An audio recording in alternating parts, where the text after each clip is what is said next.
Assalamualaikum warahmatullahi wabarakatuh. Ini adalah bahan-bahan yang akan digunakan sepanjang ujian amali ini.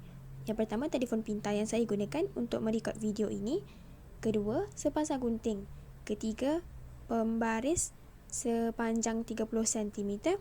Klip kertas saya ambil 5 dan 2 kertas A4 yang dikidar semula saya lekatkan 2.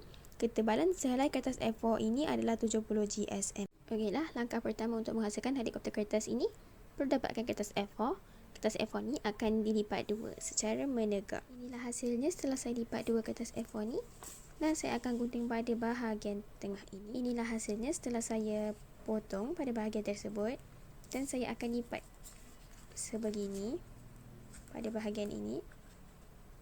Inilah hasilnya, saya dah lipat macam ni, lipat 2, dan saya akan menggunakan pen untuk garisan ini. Kemudian saya akan ukur ketebalan ni sepanjang 2.2 cm. Inilah hasilnya setelah saya meletakkan ukuran pada kertas ini. Ketebalan ini merupakan 2.2 cm. Panjang badan helikopter kertas ini adalah 14.9 cm. Saya bahagikan kepada 3 bahagian. Bahagian ini saya akan potong di sini dan di sini.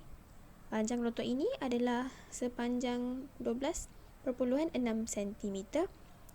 Saya akan potong pada bahagian sini dan saya akan memendekkan panjang rotor ini untuk menyiasat pada soalan 8 di mana saya mahu menyiasat hubungan antara panjang rotor mempengaruhi kadar pusingan helikopter kertas. Inilah hasilnya setelah saya potong dan kemudian saya akan lipatkan pada bahagian sini.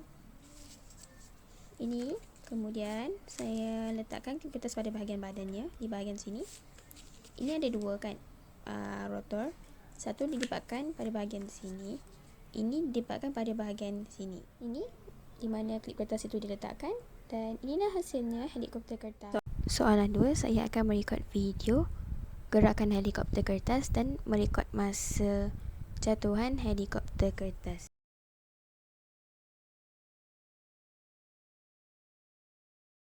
Soalan 3, arah pusingan helikopter saya adalah lawan jam.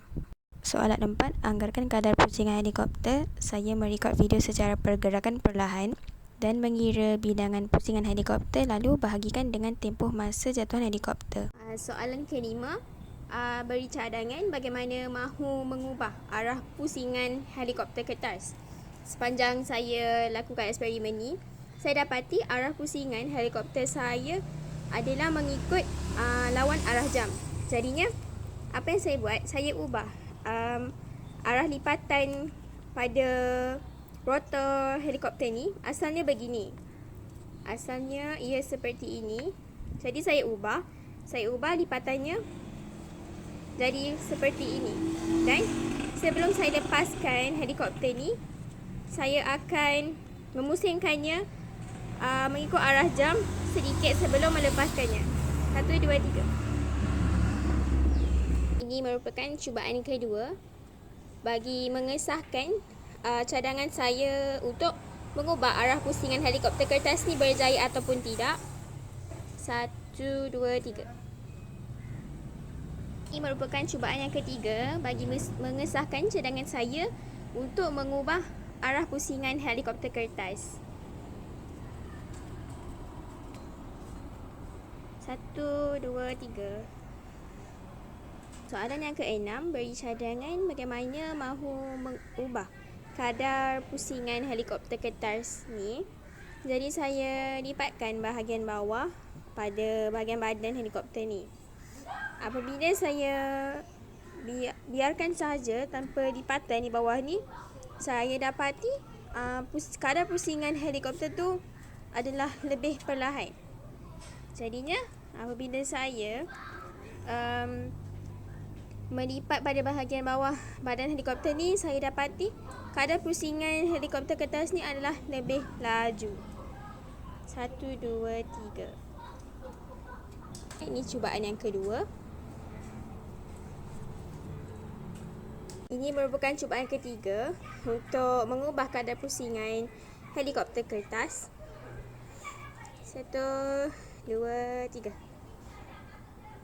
Saya menggunakan satu klip kertas sahaja dan bilangan klip kertas ini akan saya tambah sehingga 5 klip kertas, dan saya akan gunakan bilangan klip kertas ini dan akan plot graf bilangan klip kertas mempengaruhi kadar pusingan helikopter ataupun tempoh masa jatuh helikopter kertas ke tanah.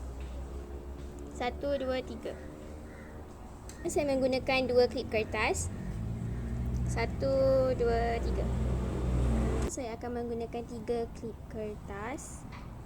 Saya akan jatuhkan 1, 2, 3. Bilangan klip kertas yang saya gunakan adalah 4. Sekarang ni 4 lah. 1, 2, 3. Saya menggunakan 5 klip kertas sebagai bilangan beban yang terakhir lah. Bilangannya ialah 5 klip kertas. 1, 2, 3.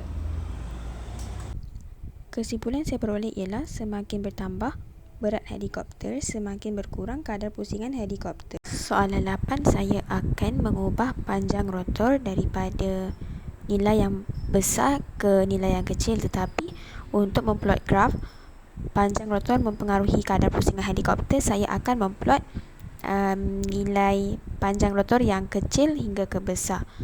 Dan yang pertama ni saya menggunakan panjang rotor iaitu 12.6 cm.